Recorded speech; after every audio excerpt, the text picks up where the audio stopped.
നിലവിൽ big boss ഹൗസിലെ അസാധ്യ ഗെയിമർ ആര് എന്ന് ചോദിച്ചാൽ അതിനൊറ്റ മറുപടിയുള്ളൂ, അത് ജിൻഡോയാണ്. പല ടൈമിൽ പല രീതിയിലാണ് ജിൻഡോ ഗെയിം കൊണ്ടുപോകുന്നത്.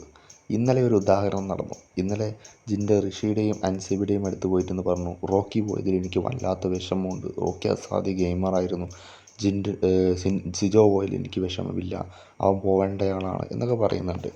ഇത് ജിൻഡോയുടെ ഒരു ഗെയിമാണ്. അതായത് ഋഷിയും അൻസിബയും റോക്കി സപ്പോർട്ടേഴ്സാണ് എന്ന് മനസ്സിലാക്കിയ ജിൻഡോ നേരെ ഇവരുടെ അടുത്ത് പോകുന്നു, റോക്കിയെ കുറച്ച് പൊക്കിയടിക്കുന്നു. എന്നിട്ട് ഇവരുടെ പ്രീതി നേടിയെടുത്ത് ഇവരെ തൻ്റെ പരിധിയിലാക്കുക, അല്ലെങ്കിൽ ഇവരുടെ ടീമിൽ കയറി പറ്റുക. എന്നിട്ട് കുറച്ച് ആൾക്കാരെങ്കിലും തനിക്ക് സപ്പോർട്ട് ഉണ്ടെങ്കിലല്ലേ ഉള്ളൂ ജിൻഡോ അവിടേക്ക് കാര്യങ്ങൾ നടപ്പിലാക്കുമ്പോൾ അത് സപ്പോർട്ട് ചെയ്യാൻ ആളുകൾ ഉണ്ടാവുള്ളൂ. അത്ര നല്ല ചിന്തിച്ച് ചെയ്യുന്നൊരു മത്സരാർത്ഥിയാണ് ജിൻഡോ.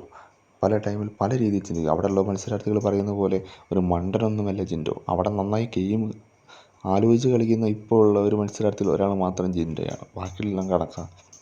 അപ്പോൾ ആ രീതിയിൽ മത്സരം കളിക്കുന്ന നല്ലൊരു മത്സരാർത്ഥിയാണ് ജിൻഡോ. ജിൻഡോയ്ക്ക് അറിയാം എങ്ങനെ എവിടെയൊക്കെ എങ്ങനെയൊക്കെ പെരുമാറണമെന്നും എന്തൊക്കെ ചെയ്യണമെന്നും.